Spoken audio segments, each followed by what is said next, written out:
Breaking news చూస్తున్నాం. ప్రధాని మోదీతో జాతీయ భద్రతా సలహాదారు అజిత్ దోవల్ భేటీ అయ్యారు. ఆపరేషన్ సింధూర్ తర్వాత పరిణామాలపై చర్చించారు. సరిహద్దు భద్రత, ఎల్ఓసి పరిస్థితులపై సమాలోచనలు చేస్తున్నారు. మరోవైపు ఢిల్లీలో అఖిలపక్ష సమావేశం ప్రారంభమైంది. రక్షణ శాఖ మంత్రి రాజ్నాథ్ సింగ్ నేతృత్వంలో ఈ సమావేశం జరుగుతోంది.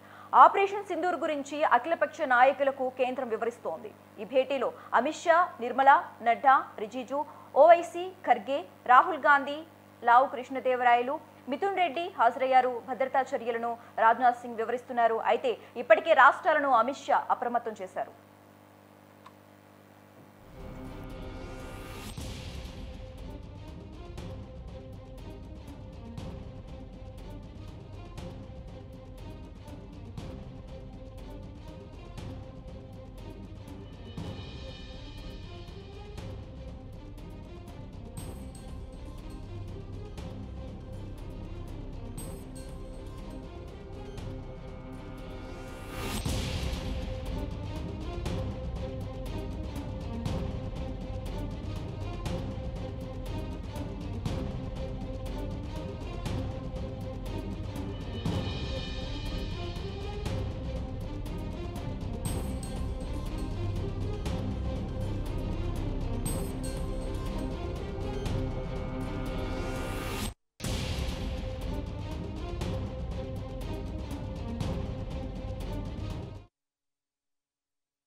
రైట్. ప్రధాని మోదీతో జాతీయ భద్రతా సలహాదారు అజిత్ దోవల్ భేటీ అయ్యారు. ఆపరేషన్ సింధూర్ తర్వాత పరిణామాలపై చర్చించారు. సరిహద్దు భద్రత, ఎల్ఓసి పరిస్థితులపై సమాలోచనలు చేస్తున్నారు. మరోవైపు ఢిల్లీలో అఖిలపక్ష సమావేశం ప్రారంభమైంది. ఇక ఇదే అంశానికి సంబంధించి మోర్ అప్డేట్స్ మా సీనియర్ కరెస్పాండెంట్ సంజయ్ లైవ్ ద్వారా అందిస్తారు. సంజయ్, చెప్పండి, ప్రధాని మోదీతో జాతీయ భద్రతా సలహాదారు దోవల్ భేటీ అయినట్లుగా తెలుస్తోంది. దీనికి సంబంధించి ఓవరాల్గా అప్డేట్స్ ఇవ్వండి.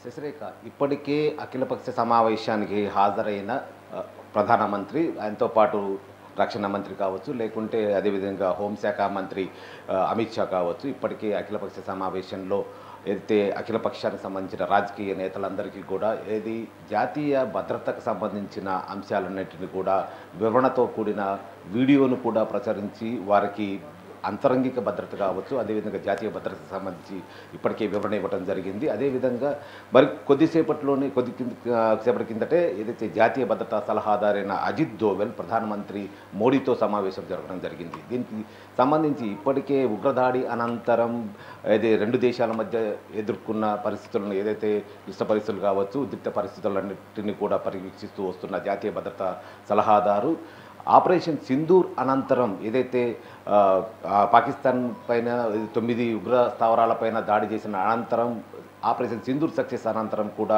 తరచూ ప్రధానమంత్రితో పాటు ఏదైతే రక్షణ శాఖ మంత్రి కావచ్చు, అదేవిధంగా త్రివిధ దళాలతో కూడా సమావేశమై వాటిపై చర్చిస్తున్న జాతీయ భద్రతకు సంబంధించిన చర్చిస్తున్న అజిత్ దోవల్ కొద్దిసేపటికి ముందు ప్రధానితో సమావేశం జరగడం జరిగింది. ఈ సందర్భంగా అంతర్గత భద్రతకు సంబంధించి, జాతీయ అంతర్గత భద్రతకు సంబంధించి కావచ్చు, అదేవిధంగా నియంత్రణ రేఖకు సంబంధించి ఏదైతే ఇరు దేశాల మధ్య ఉన్న నియంత్రణ రేఖకు సంబంధించిన భద్రతకు సంబంధించి కూడా దానిపై చర్చించడం జరుగుతుంది. అంతేకాకుండా అక్కడ తీసుకుంటున్న చర్యలు కావచ్చు, మన భద్రతా దళాలు ఎలా వాటిని ఏదైతే పాకిస్తాన్కి సంబంధించిన సైనికుల చర్యలను ఎలా అడ్డుకుంటున్నారు, అంతేకాకుండా మన అంతర్భాగంలోకి ఎవరు కూడా లోపల చొచ్చుకు రాకుండా ఎటువంటి కట్టుదిట్టమైన భద్రతా ఏర్పాట్లు చేశారనేది అంశాలుగా, అంతేకాకుండా ఆపరేషన్ సింధూర్ అనంతరం కూడా జరిగిన పరిణామాలన్నిటిపై కూడా వివరణ ఇస్తూ అజిత్ దోవల్ ప్రధానమంత్రికి కూడా ఒక వివరణ ఇస్తూ ఒక నివేదన కూడా ఇచ్చినట్లు సమాచారం అందుతుంది. అయితే ఈ నేపథ్యంలో అఖిలపక్ష సమావేశంలో ఏదైతే జాతీయ భద్రతకు సంబంధించిన వివరణ ఇవ్వడం జరిగిందో, అన్ని పార్టీ నేతలకు ఇవ్వడం జరిగిందో, దాని తదనంతరం కూడా ప్రస్తుతం తీసుకుంటున్న వాటిపై ఏదైతే ఇప్పటికే ఆపరేషన్ సక్సెస్ అయినా కూడా తదుపరి తదుపరి అంతర్గత భద్రత కావచ్చు, జాతీయ భద్రత ఏదైతే రక్షణ శాఖకు సంబంధించి కావచ్చు, అదేవిధంగా అన్ని రాష్ట్రాలకు సంబంధించి సరిహద్దు రాష్ట్రాల్లోని, అదే పాక్ సరిహద్దు రాష్ట్రాల్లోని అన్నిటిపై కూడా నిఘా పెట్టడం జరిగింది. ఎందుకంటే ఏ క్షణానైనా కానీ ఎటువంటి ఒక ఉపద్రవాలు కూడా చొచ్చుకు రాకుండా, అదే కాకుండా ఎటువంటి ఇబ్బందులు తలెత్తకుండా ఉండే విధంగా భద్రతకు సంబంధించిన అన్ని అంశాలపై కూడా ఎప్పటికప్పుడు క్షుణ్ణంగా పరిశీలిస్తూ గమనిస్తూ ఇరు దేశాల మధ్య ఉద్రిక్తలను గమనిస్తూ కూడా ఈ సందర్భంగా మోడీకి నివేదికను ఇవ్వడం జరిగింది. శశిరేఖ. అలాగే మరోవైపు ఢిల్లీలో అఖిలపక్ష సమావేశం ప్రారంభమైంది. ఈ సమావేశంలో ప్రధానంగా ఏ అంశాలను చర్చించారు? దీనికి సంబంధించి అప్డేట్స్ ఇవ్వండి.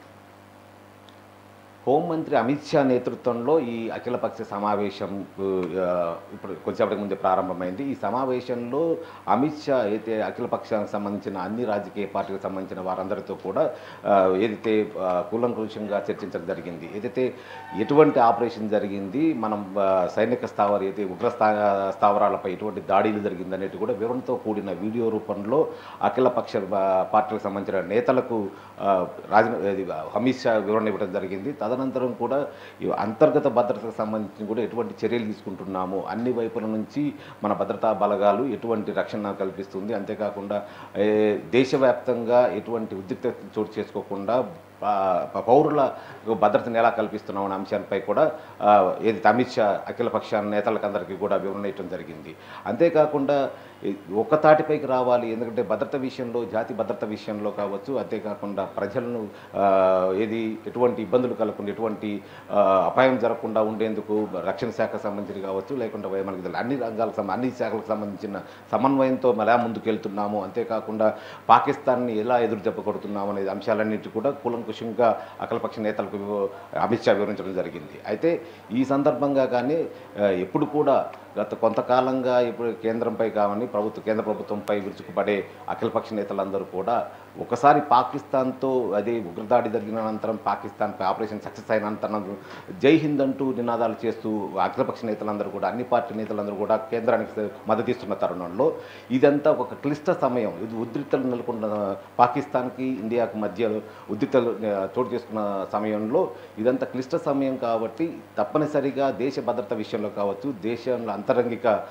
వ్యవహారాల్లో కావచ్చు, తప్పనిసరిగా అన్ని పార్టీలు కూడా ఏకతాటిపై రావాలి. ఏకతాటిపై రావటమే కాకుండా వారికి ఏదైతే దేశ భద్రతకు సంబంధించింది కూడా అందరూ కూడా ముక్తకంఠంగా పాకిస్తాన్ని ఖండించాల్సిన విషయంలో మాత్రం తప్పనిసరిగా అన్ని పార్టీలు మద్దతు ఇవ్వాలనే అంశాన్ని కూడా ఈ సందర్భంగా తీసుకురావడం జరిగింది.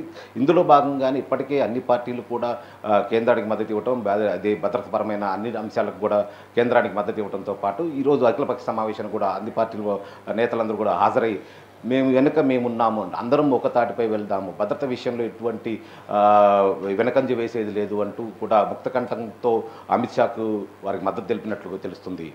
Sasirekha. Okay, right. Thanks for the updates Sanjay.